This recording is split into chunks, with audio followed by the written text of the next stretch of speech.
Hey guys, Drifter here. Welcome to Ghost in Depth. In today's episode, we're going to be talking about the burst fire attachment and how it increases damage. Yes, I said that right, and no, I'm not drunk. Burst fire actually increases damage, much in the way that the semi-automatic attachment does, but of course you can shoot faster. This is going to radically change my outlook on the OP-edness of the MSBs, but let's just jump straight into this episode. The gameplay you're going to see is me using the Remington R5 on the map Stonehaven, the FAD, not the FAD, the ARX on the map Prison Break, and I might get a little bit to playing around with the AK-12 if we need a little bit of extra footage. But first thing first, the burst fire attachment adds damage multipliers to the body. The way that this game works is usually different parts of the body can have different damage multipliers.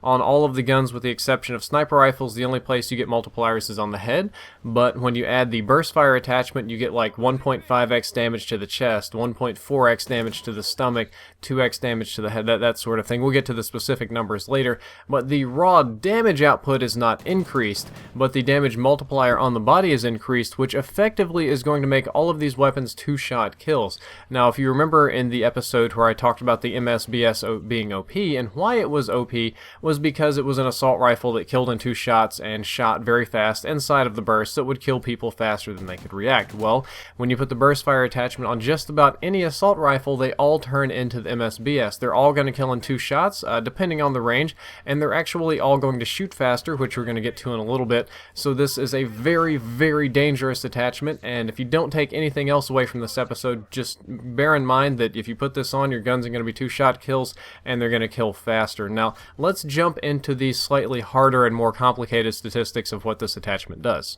The first thing that this attachment does is it changes the way that your gun fires. You're going to now be firing in 3-round bursts. All of the assault rifles are 3-round bursts. There's no 2 or 4-round bursts, nothing goofy. They all stick to 3. You actually get an approximately 8% increase in your RPM. There are some decimals there, but I rounded it down to 8% because it's easier to type that way, and you probably won't feel the increase in RPM very much, but it's there. And every assault rifle has a 1/5 of a second burst delay, or 0.2 second or 200 millisecond burst delay. That's the same across the board. It's the same as the MSBs. They all have a 0.2s burst delay. So that's just something to keep in mind. You can't spam too hard, but you can keep it going fairly consistent. If the burst delay was shorter, it would feel more spammy. Those are all positive attributes. In a way, of course, it's burst fire, but there are some negative attributes or negative effects that you do get from this attachment. The first and most obvious two are that you get plus 15% view kick and minus 15% center speed. View kick is the shortest way I could say it is how much your gun kicks up from its resting point, and the center speed is how fast it comes back to its resting point or where you aimed it. So it's going to kick more and then come back down slower, so you will the math doesn't exactly work out this way, but just assume 30% more recoil. That's just an easy way to think about it. So I like to run foregrip when I run this attachment, and the burst fire also gives you a wider hipfire spread. This is kind of to prevent that hipfire spamming that was very popular with the Type 95 and MW3 when it first came out. So you won't be able to hipfire quite as well with this weapon, except of course on the ARX, which has awesomely tight hipfire spread, or if you run steady aim or something. But on your base assault rifles, the hipfire is going to get a little bit dumpier. It's going to change the multipliers for all the guns. The AK-12 and the R5 get some special multipliers because these are very, very high damage weapons. I'm pulling the damage numbers from off the top of my head, but if I'm not mistaken, both of them deal 49 damage up to about 30-ish meters or so. But the head and neck will deal 1.4x damage with these when you have the burst fire attachment on, but shots to the torso, that's upper chest, stomach, lower chest, anything pretty much groin up, is going to deal 1.1x damage, and 1.1 times that 4.9 puts it over 50 damage and turns it into a 2-shot kill. So they're going to be 2-shot kills for very long ranges. The other assault rifles that have slightly lower damages have different multipliers. The head and neck is 1.5x when you're running this attachment, which is more or less the same as normal, but the torso, which again is groin up to neck, is 1.5x damage, so there's no difference between shooting them in the head and the chest when you're running the burst fire attachment, and that's because a lot of these other ARs deal a base damage of 35 or 40, and they need a little bit of a stronger multiplier to get them into the 2-shot kill range.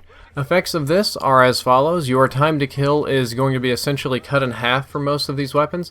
Not only are you going to be shooting a little bit faster, but you're going to be killing in one less shot, because all the assault rifles are 3-shot kills up close. This is going to make them 2-shot kills up close, so your TTK is going to be cut in half because we're using the N-1 formula that we talked about in the MSBs episode. They are going to kick more. They're going to have more recoil in the burst. Thankfully, you have the 0.2 seconds of delay so that it'll come back down to rest. It won't feel quite that bad, especially if you run a foregrip or something, but they will kick more, and they're going to be riskier if you miss your first shot. This is something that I'm going to be talking about later when we revisit the MSBs, but if you miss your first shot or your first burst and you have to wait for the other rounds to come back, the time to kills get much slower. However, if you're accurate and you hit your first shot and you hit the first burst, they're going to kill very quickly.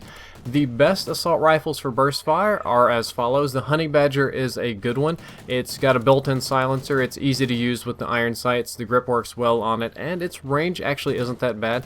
The SA-805 is pretty good. It has some recoil issues. It kicks a lot more than I would like it to, but it can be mitigated with a foregrip.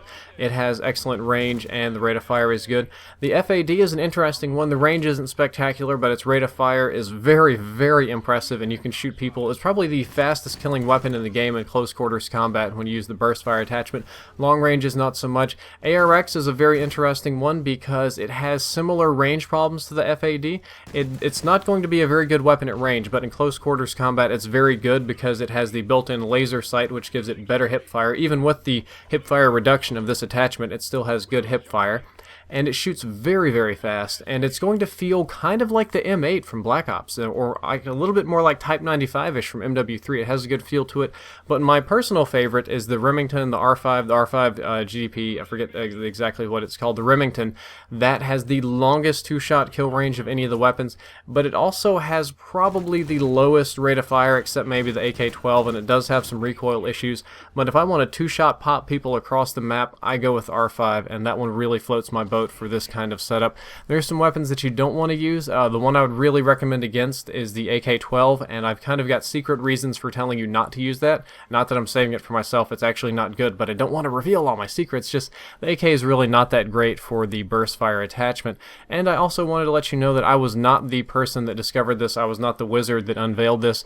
All the credit for discovery goes to Marvel4. He's the guy that looks into a lot of the code for these sort of episodes and discovers most of the things that you see here. So discovery credit goes to Marvel. Marvel, once again, thank you for this interesting bit of information about Call of Duty that otherwise I probably would have missed. Well guys, that's all for this episode. I hope that you enjoyed it, and I hope that you learned something useful. If you'd like to check out the previous episode on how to get better at Ghost, you can click the box on the left. The next episode, I promise you, is finally going to be the MTAR X. I'm going to quit procrastinating and actually do it, and click that box. It'll be live whenever. Don't forget about the Ghost Ultimate Utility in the description, and as always, if you enjoyed the content, don't forget to like, favorite, and subscribe.